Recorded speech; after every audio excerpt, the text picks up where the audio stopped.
Hi friends, please subscribe to Amravati Media and press the bell icon for more latest updates. పెద్దిరెడ్డిపై Pawan ప్రగల్భాలు అంతా ఉత్తుత్తిదేనా? ఉప ముఖ్యమంత్రి పవన్ కళ్యాణ్ చిత్తూరు జిల్లా పర్యటన చేసి దాదాపు పక్షం రోజులు గడుస్తోంది. ఈ నెల 12వ తేదీన ఆయన చిత్తూరు జిల్లాలో పర్యటించారు. ఎర్రచందనం దొంగలను పరిశీలించడంతో పాటు మాజీ మంత్రి వైసీపీ నేత పెద్దిరెడ్డి రామచంద్రారెడ్డి అటవీ భూముల ఆక్రమణను బయటపెట్టారు. హెలికాప్టర్లో వెళుతూ పెద్దిరెడ్డి ఆక్రమించిన ప్రాంతాన్ని వీడియో తీసి నెట్టింట వదిలేశారు.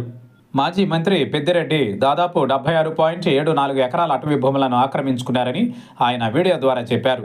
అక్కడ అటవీ భూములను ఆక్రమించుకోవడమే కాకుండా తాము విడిది చేయడానికి చిట్టడవిలో గెస్ట్ హౌస్ను నిర్మించుకోవడం, అక్కడికి వెళ్లేందుకు అవసరమైన దారిని ఏర్పాటు చేసుకోవడం, చెట్లను నరికివేయడం వంటి వాటిని పవన్ కళ్యాణ్ స్వయంగా చిత్రీకరించి ఆ వీడియోను బయటపెట్టారు.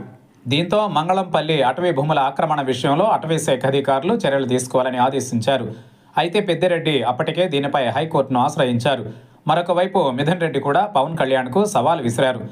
తాము అటవీ భూములను ఆక్రమించుకోలేదని, అవి 2009లోనే తాము చట్టపరంగా స్వాధీనం చేసుకున్న భూములని చెప్పుకొచ్చారు. చిత్తూరు జిల్లా మంగళంపేటలోని అటవీ భూముల ఆక్రమణకు సంబంధించిన కేసులో తన కుటుంబ సభ్యులపై వచ్చిన ఆరోపణలను ఆయన తోసిపుచ్చారు. ఈ భూములను చట్టబద్ధంగానే సేకరించారని ఆయన పేర్కొన్నారు. డిప్యూటీ సీఎం మంగళంపేట భూములపై చేసిన ఆరోపణలను నిరూపించాలని వైసీపీ ఎంపీ మిథున్ రెడ్డి సవాల్ విసిరారు. నిరూపించలేకపోతే క్షమాపణ చెప్పాలని డిమాండ్ చేశారు. అయితే మంగళంపల్లి అటవీ భూములకు సంబంధించి తాజాగా ఇంతవరకు అప్డేట్ లేదు. కనీసం తాను చేసిన ఆరోపణలపై పవన్ కళ్యాణ్ అధికారులతో సమీక్ష చేయకపోవడం కూడా రాజకీయంగా చర్చనీయాంశమైంది. ఆరోపణలు చేసినప్పుడు వాటిని నిరూపించడంతో పాటు నిజంగా అటవీ భూములను ఆక్రమించుకున్న వారిని చట్టపరంగా చర్యలు తీసుకోవాల్సి ఉంటుంది. ఒకవేళ హైకోర్టులో ప్రభుత్వానికి ఇబ్బంది ఎదురైనా సుప్రీంకోర్టులో సవాల్ చేసే వీలుందని, ఇలా ఆరోపణలు చేయడం తర్వాత వాటిని మర్చిపోవడంపై పార్టీ శ్రేణుల్లోనే చర్చ జరుగుతోంది.